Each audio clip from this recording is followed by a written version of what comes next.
It is the News Blitz with Randy Wang on Talk Radio 790 KABC. We're here every single day from 5 to 6 talking about the local issues that matter to you most and taking your phone calls at 800-222-5222, 1-800-222-5222, your emails at randywangradio@gmail.com, and search for the KABC News Blitz wherever you get your podcasts. Now, we focus mostly on local stories here, but this story is so outrageous coming out of Mesa, Arizona, that it is definitely something that could happen here, and I bet has happened here, although probably not to this degree. What was it? It was a youth football game that turned into a massive little brawl. For more, let's go to ABC 15 in Arizona. 6 now to that huge fight at a youth football tournament in East Valley, prompting officials to cancel today's games. Yeah, this comes at a time there's already a shortage of officials to officiate youth sports. Joining us, there's a ref shortage. What's that about? Mesa's ABC 15's Jordan Bonke right now was looking into how people can help, plus the latest, of course, on this fight, Jordan. All right, yeah, so there was some aggression, obviously, on the football field. This was a 7-on-7 football game for youth sports, and that obviously bled out into the stands, and it led to the cancellation. Bled out? Really? I mean, okay. Sadly, at some of these games yesterday. So this happened over at the Arizona Athletic Grounds in Mesa, that huge sports complex that we're at now. Police confirming nearly 100 people were involved in this fight. And we're told that it started when players from each team began to fight, that escalated with parents and spectators then getting involved in the action. So you had children acting like children and then adults acting like children. More than 70 police officers from 4 different agencies responded. ABC 15, we were able to hear from a player who witnessed all this chaos. Take a listen. We see police coming in from the entrance, going down, for at least 20 cop cars on the fields, and then we try to leave because they made everyone leave, like cancel the tournament. And there's probably 30 cop cars in a line. Now, if you're the referee for youth sports, how exactly do you deal with the kids fighting and then the adults fighting over the fact that the kids are fighting? Well, our next guest has some experience in this. You've heard her on the show many times before. Sue Pascoe, editor at Circling the News, the Palisades News. Sue Pascoe, welcome back to the News Blitz. Thanks, Randy. I'm happy to be back speaking on in favor of referees doing what they can do. So what is your experience being a referee? Well, I'm a soccer referee now. I do high school, I do club, and I also was a lacrosse referee. So I've had some experience. I probably have had more than 1,000 games if I count them all up. And I was not surprised by that news report, because there are too many parents who put such pressure on their kids and who take a game and make it like the most important thing that's ever going to happen in their kid's life, so that if a ref doesn't call something they like, or if a ref misses a call, which can happen because we're only human, they just go bananas, which is just like, whoa, what happened to good sportsmanship? What happened to civility? And, you know, maybe this is why you can't get any refs on the field. So you pretty much have parents at kids' games acting like they're 3 giant beers deep at the Yard House watching the NFL. That's right. That's right. And they think it's their right to shout out at the refs. And it got so bad with club soccer this last year that there's now a ref abuse policy that was put into place, where if people become too disorderly, which they were doing, and yelling about every little thing, because all of a sudden, if you're on the sidelines, you are a pro at everything that needs to be called and not called. And so they put this policy in place, and as a referee, you can go to the manager of the team, the coach, and say, hey, you got to calm your sidelines down. And if they don't, you call the game. And I've called a game in this last year because they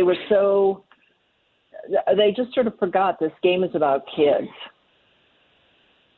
Now, what happens when you decide you're ending a game? What is the reaction from the parents at that point? Do they take that well? No, they do not take that well. It's like, hey, what's this? we're playing. Let them play. Let them play. It's like, okay, you can let them play, but I don't need any more abuse. Thank you. No one needs the abuse that you're dumping on me. And I just want to say for referees, for parents who don't know, we have to go through, first we have to be fingerprinted. Then we have to get insurance because if something happens, Lord, we need insurance. And then you have to take, this past year for high school soccer, I had to take 100 question test and score 90 on it. I had to do at least 3 different courses, one on concussion, one on serious foul play, one on, I don't remember, if the collapse, cardiac collapse on the field in case an athlete collapses. And most referees have to take all, and football, soccer, lacrosse, all have to take these courses, have the insurance, and we're not getting paid like the pros are on TV. No, if a lot of refs in youth leagues, I would imagine, are volunteers. They start out as volunteers in AYSO, and AYSO is pretty good about keeping people in play. But then after a while, you sort of have fun doing it, and so you sign up to do it to be paid. Trust me, you don't get paid a lot. A soccer game you can get between, right now, high school, $70 to $90. That doesn't include gas mileage or anything. You sort of have fun doing it until the parents step in. Like yesterday, I did a high school game, girls game, varsity, and the ball came and just hit this girl in the chest so hard, the ball really bounced off her boobs. And I was chuckling because I thought, oh, this is a boob ball. But the parents on the side that were going, handball, ref, you missed it, it's a handball. I'm thinking, well, those are not hands that it bounced off of. But, you know, the criticism that you get makes you wonder why you would continue doing it. I mean, do you get a point? Do you ever get to a point where you're actually fearing for your own safety based on the outbursts of some of these parents? Oh, yeah. I've been escorted off the field over in Santa Monica once because the parents did not like the call that I gave one of the kids a yellow card, and then it was a bad foul, and the parent, one of the dads, started to come after me, and I had to have a police escort off the field, which is like, you know, I'm not making enough money to get a police escort off the field because a parent is upset. That is and wild. I think everyone, yeah, most referees have had some sort of experience where they've been threatened, which you got to start to ask, what's that all about? Well, and as we're now hearing, we are starting to see a real shortage of people that want to do this specifically in youth sports where, you know, this isn't like, this is something maybe people do on the side. They do it because, you know, they want to, you know, they're passionate about their kids' leagues, but it sure seems like this is a thankless job if there ever was one. Yeah, and part of the problem is there's a bunch of us that are sort of older that have been doing it for a while, and I sort of get pleasure in just looking at people and just going, no, stop it, you know, like a big mom on the field. But new people that are starting, younger people, they do it for a season and then they don't do it again. So trying to get people to stay with it for more than a year is a real problem. And it all goes back to the harassment and the shouting from the people on the side. I've often said we should put every parent in a ref uniform and put them out there that they might understand better. Yeah, maybe that's what we got to do. We got to have the parents all rotate. They do it one game, then they have to know what it's like, and then maybe they'll give you a little respect. Yeah, that could be, because AYSO used to do that. But what's happened now is kids' sports have become such a business that everyone pays $3,000 or more to put their kid on a traveling club team. So it's a business. The coach makes that much per child. Say soccer, say there's 12 kids on the team. The parents each pay $3,000 for it because supposedly they're getting better coaching. And then you go to all sorts of places with these people like Mesa or wherever. But once parents are paying that much money to have their kids play, they think their kids should be really good because they're paying money to have such good coaching. And the reality is most kids are not going to play in high school and are not going to even play in college because they're not that good. And so it's time to sort of put the emphasis back on having fun with playing rather than making it a job for these kids. These poor kids, it's a job for them, and I feel badly for them. Well, and you're right. The pressure has gotten so out of control, especially what we see going on with, and I'm sure this is true with a lot of sports, but I've definitely heard stories in basketball where, yes, your 12, 13, 14-year-old, they have to focus on this so much because this is the career path that the parents have set out for them. And they believe if they just spend the right amount of money on the right coaching, it doesn't matter if you have natural talent or not. And that kind of pressure could be breaking. But it's funny, all these stories that you're saying, almost rarely are you ever hearing any outbursts from the kids, the players. They're the ones that are being the adults in the room here. It's the parents that have lost their minds. Well, but you can see the kids that have those kind of parents because they're very entitled. One girl came up to me yesterday and she said, "That was a foul." And I looked at her and I said, "No, it wasn't." But because you have parents like that, the kids are trying to please their parents. They want to be the best that they can be for their parents. So it just gets into this sort of endless cycle of making this a business, the kids not having fun. A lot of them drop out before they even get into high school at the sport. And the other thing that they don't talk about is kids that don't cycle through a lot of different sports, they have injuries because they're just doing one sport, and they have the injuries that come from the repeated pressure on whatever joint they're using. So it's hurting the kids. We're speaking with Sue Pascoe. You know her as the editor of the Circling News, but she also is a ref and is commenting on this insane story out of Mesa, Arizona, where 100 parents and children all got into a brawl at a youth football game. What do you think needs to be done? Either with awareness or any kind of policy changes to make sure parents don't get out of control when they're supposed to be just supporting their kids in something that's supposed to be fun? Well, I have done this. I told the coach that unless all of the sideline left, the game wasn't going to go on. I made all the parents leave in one game. And this is surprisingly a pretty pleasant game after they left, and no one wanted to leave. But the choice was either leave or I call the game. So they went back to their cars and waited. But I was concerned about my safety as I'm going back to my car, I'll tell you that. That is wild. Well, Sue Pascoe, editor at the Circling at the News. You can go to her website and find out all information that's going on when it comes to things going on in the Palisades. Circlingthenews.com, circlingthenews.com. Sue, thank you so much, as always, for joining us.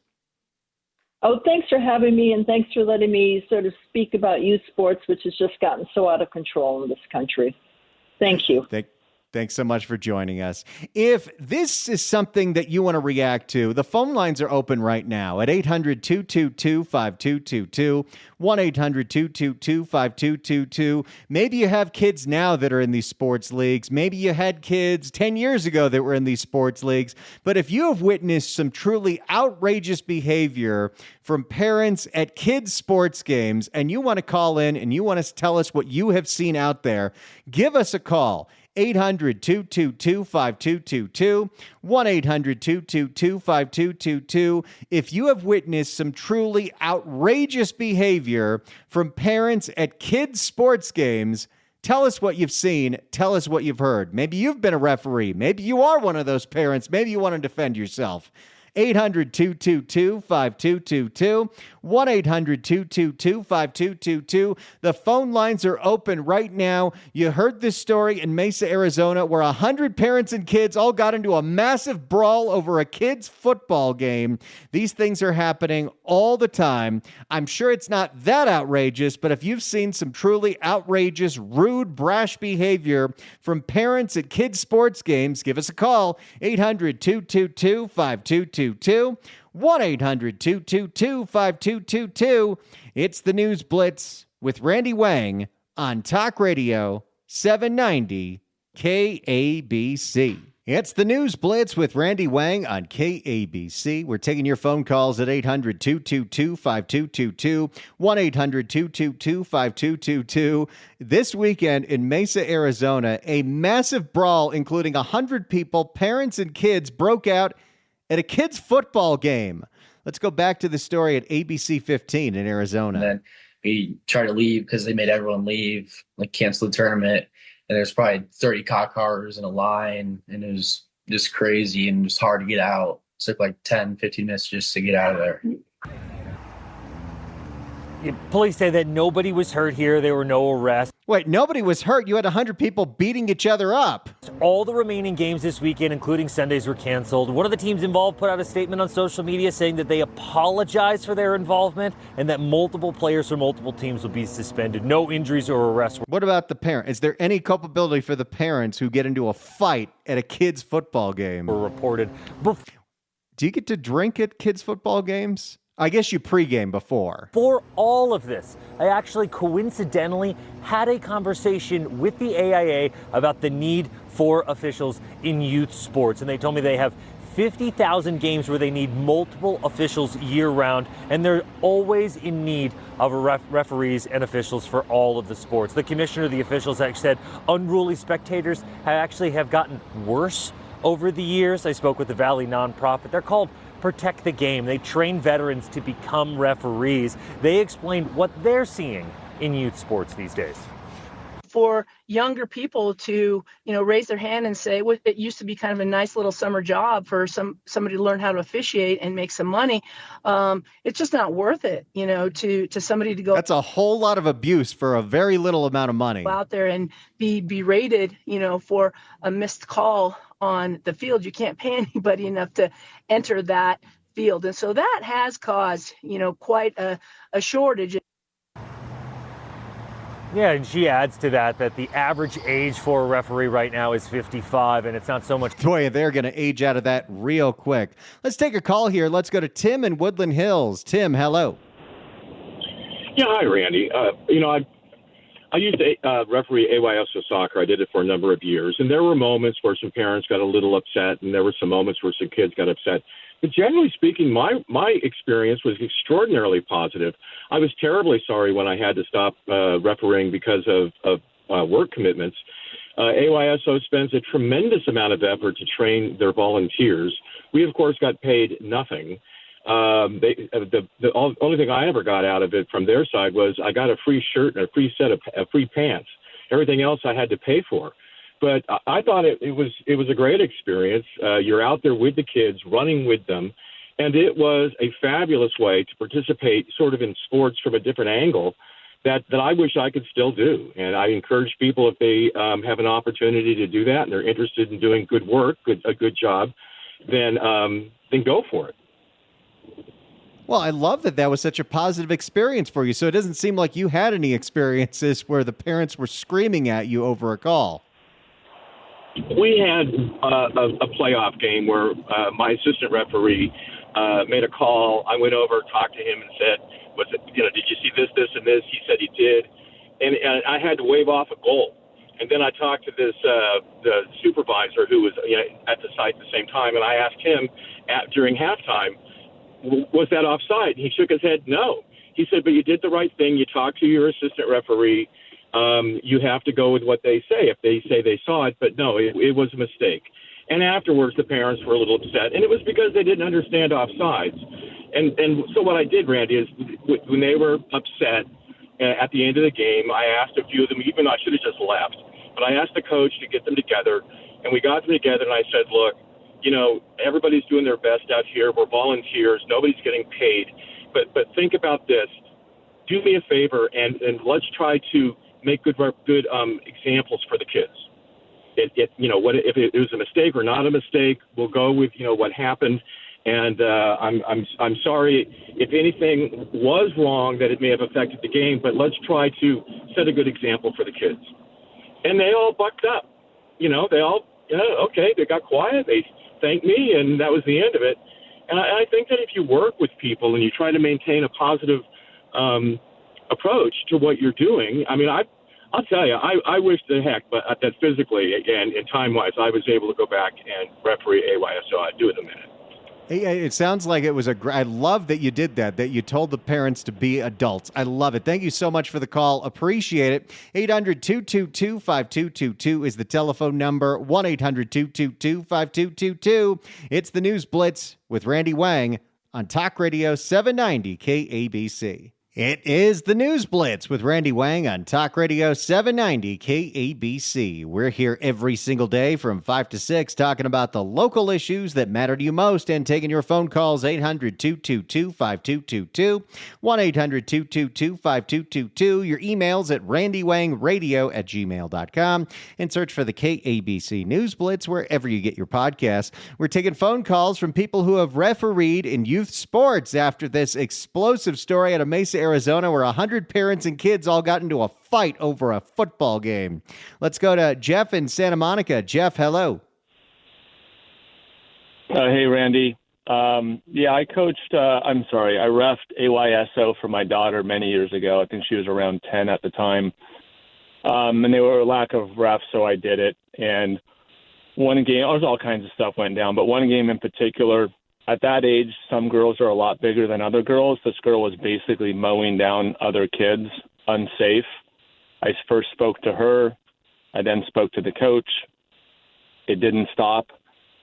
The girl's father actually egged her on to basically run over other girls. And I ultimately called a timeout. I went up to the father on the sidelines and just told him that if he makes another sound during the game, I'll meet him in the parking lot and embarrass him in front of his family. And that quieted him down. Oh, my. You told him what's what.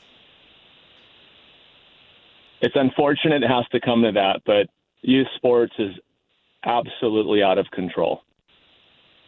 Yeah, there's so much pressure, and apparently, once you graduate from AYSO, there's so much money involved with some of these clubs that I don't know. People are getting way too invested in something that's supposed to be a pastime for kids, a thing for kids to grow and bond, and now it's all become there is so much pressure. Yeah, it's at an all-time high, and there's a lot of money. It's a total racket. Every parent thinks their kid's going to be D1. Very few of them will be. And then I've also seen more than a few kids quit the sport because they were so miserable from how their parents treated them if they didn't play well. To remove that from happening, they simply quit the sport, which is obviously very, very sad. Yeah, that is heartbreaking, but I totally understand it. I mean, kids are supposed to be kids, and now you've got parents that are putting their whole aspirations for some dream that they didn't fulfill on a 12-year-old. Correct. 100%. That's exactly right. Exactly right. I mean, actually, one time, and I'll let you go, but one time, or you'll let me go, but one time I brought all the parents to the middle of the field because it was getting chippy, and I asked the parents, hey, everyone raise their hand if you think your kid's going to play D1 soccer. Of course, almost every parent raised their hand, and then I told them, everyone now lower your hand, and that's the reality. So can we just enjoy our kids playing and being active? Wow. I love that. I love that you did that. Well, thank you so much for the stories. Thanks so much for the call, Jeff. Appreciate it. I guess I should be pretty thankful that this was never anything I did. Now, I was not into sports. I was also pretty overweight, but I was a band kid. And there wasn't really any pressure on me to succeed in band. I was good at it. I enjoyed it, but when I got into high school, it graduated into marching band. So it was now kind of a physical activity. I distinctly remember my first practice day, what they call Hell Week, where you're out in the sun in August in Valencia for 8 hours. And I remember coming back and my face was so red. I was so exhausted. I turned on the shower to as cold as possible and just jumped in there. But, I never felt that kind of pressure, definitely not from my family. I don't think anyone was betting that I was going to become a professional musician or a professional marching band player. I don't think that's even a thing. So, after 2 years, I was like, you know what? I could either do this or I could go get a job at Magic Mountain and make some money and buy a car. And I decided to do that. And ultimately, I made the right choice because I loved that job. But I did really enjoy that. But gosh, the pressure that is on kids now, especially when you go to some of these schools where you do get some kids that turn pro. My high school, Hart High School, has had several Major League Baseball players, several ones that went to World Series. It is wild. But you got to imagine how much pressure there is on every kid that doesn't go that far. And it's funny. Of all the places that I heard this topic discussed in depth, it was when I listened to, because I'm a geek and I have to listen to everything he does because there might be something newsworthy. Also, I walk my dogs a lot, and when I'm in Santa Fe, I just walk around a lot. So sometimes I need things to listen to. But I was listening to Gavin Newsom on the All the Smoke podcast. That's the one with Matt Barnes, who used to be on the Lakers, and I forget the other guy that's on it. I think it was a former Warrior. And they had an intense discussion, and they kept telling Gavin something needs to be done at the state level when it comes to all of these youth sports leagues, these private clubs, the ones where parents are paying all this kinds of money because the kids are getting way overpressured into thinking that they're going to have to go pro when you can pay as much money as you want. Very few kids are going to have that natural talent to go all the way. Some will, but so many won't. And that is a heck of a lot of pressure to put on teenagers that, it really has become a business, and there's so much money in all of it. Yeah. An interesting place that I heard that topic discussed. I don't think there's going to be any policy changes from it, but at least there's an acknowledgement that some parents are going just a little too far in trying to invest in their kids' future. 800-222 is the telephone number. When we come back, a major change at LA Metro. It's the News Blitz with Randy Wang on KABC. It's the News Blitz with Randy Wang on KABC. It's finally happened. Something that was being discussed in 1980 has finally been approved by the Los Angeles Metro Board. They have approved the new plan for a, quote, high-speed rail from the San Fernando Valley to the west side. And apparently it's going to go through Van Nuys Boulevard. They say this project's going to be completed by 2033. There's no way that's happening, but hey, I would be supportive of this. If they found a way to make it safe and efficient, I would even ride it. That's how much I hate the 405 freeway. The Metro Board Here's KTLA. has just approved a plan to construct a train that connects the San Fernando Valley to LA's west side. KTLA 5's Kimberly Chang live now in downtown LA with the details. Kimberly. Glenn, hi. Yes, the board just took a vote. This is a pivotal decision that's going to affect this rail project that's been in the works for years. Let's get back to LA Metro finally approving the Sepulveda Transit Corridor project. Transit time. As we know, the 405 is one of the most traveled and congested highways in LA County. Let me just say, as somebody that has to drive on the 405 freeway twice a day, every day at the worst possible part, because I'm in the San Fernando Valley and I have to end up at Culver City every day, except, when I'm luckily in Santa Fe, New Mexico. Those are good times. Remotes, those are great too. But it is the worst part of my day. It is the worst part of my job. It is soul-sucking. It is so awful. The drivers are so terrible. There's so many impatient line cutters, especially when you're trying to merge onto the 405 or at the end of the day onto the 101. It is awful. There are too many cars. Expanding it in 2011 did nothing. all of these projects have done nothing. If they actually could do something to take these cars off the road, we should do it like yesterday. The problem is this project is going to take at least a decade, if not longer. They promised the high-speed rail that would connect San Francisco to Los Angeles would be done in 2020, and they started in 2012. Well, now that's not going to be done until 2050. So you really think that this line is going to get done by 2033? I don't think so. The goal with this project is to give commuters a quicker alternative. In June, Metro released a draft report which analyzed the details, including rail transit modes and station locations. Public input was also received. The board took that into consideration and today voted to approve modified Alternative 5. That's an underground heavy rail option which would place a stop near UCLA's Westwood campus. Many were at the meeting today and spoke during public comments, including UCLA students who are thrilled that the board has approved this option. You realize that this thing won't be built by the time you graduate, right? Might not be built by the time your kids graduate. So we have thousands of UCLA students and employees living in the valley. This project would, transform, lives and livelihoods. I think an on-campus station would increase the amount of access students have to UCLA. I mean, if it finally happens, it's probably going to be a great thing, unless the technology is completely obsolete by the time it's built. Who knows what advancements are going to happen in the next 20 or 30 years. But I also just have to implore you with this. And yes, it is completely selfish for me to make this plea, but I'm never going to stop making this plea because it's not this complicated. There are a lot of jobs that require you to be in person 5 days a week.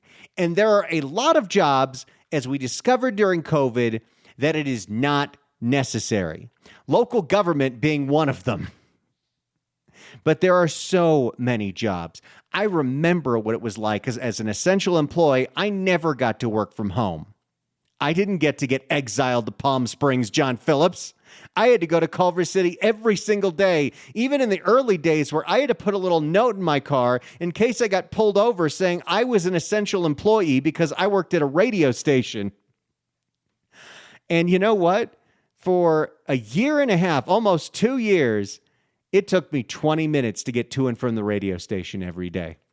And look, there were a lot of awful things about COVID, but that was the one bright spot for me. And I'm not saying we go back to that, but if we actually incentivized some kind of organized, scheduled remote working for certain industries where it does make sense, and you took 20% of the cars off the road, this traffic nightmare that we experience every day would be fixed.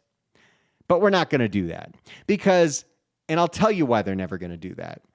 If you give people that work in Los Angeles the opportunity to not have to live in Los Angeles because they don't have to drive, they're moving. If I was able to work fully remote, I would have moved to Santa Fe a year ago. It's a leading class, world-class university. It's my 5-year plan. The 10-year plan is now to move to Spain. And we have students traveling back and forth from the valley that are suffering from paying parking or driving and being stuck in traffic. And I don't think that's what a leading university should go through. This will really reduce travel time. It's estimated that people spend 40 to 90 minutes in the public transit corridor, and this will cut it down to about 20 minutes if you go by public transportation. We had over 10. Well, again, if you are going specifically to UCLA, because right now, and this is the problem with LA Metro with such a massive area. Again, I'm supportive of this project. The Valley has not gotten anything compared to the amount of construction that's been built in the rest of the city. They don't, the Orange Line's just a giant bus, which considering all the copper wire theft might actually be smarter than all of these rail lines. But it will take you from Van Nuys Boulevard to Wilshire. So if you work right around there, great. But if you don't, how do you get to, what is your first mile? What is your last mile? What if it's your first mile and your last 5 miles? This city is still too massive for Metro to be feasible for so many people. 10 community meetings with over 8,000 comments, and they don't care about that. Responses were remarkable. We had over 90% of support for this project. And as I mentioned, By the way, another problem with this project is The Measure M tax and an older one, Measure R tax, that have been raising money for this for the past decade, they've raised about $2.5 billion. And the latest estimates, which there haven't been any official ones, but considering the cost of labor and goods and everything else has gone up, this thing could cost $25 billion or more. This was a milestone vote, but not the final approval. This will now allow... Oh, yeah. It's also... They still have to go through the rest of the environmental review and all the CEQA nonsense because, this would involve tunneling through a mountain. Metro to focus additional environmental analysis on this chosen alternative. They'll also have to plan the design, do community outreach, develop a funding plan, and secure additional funding. Okay, so how is this project going to be done in 2033 if they still have what looks like years of still research and study? This thing's not approved. It's nonsense. But hey, if they actually get it built and it takes cars off the road, how can I not be supportive? Because the 405 is the worst freeway in the world. It's the News Blitz with Randy Wang on KABC.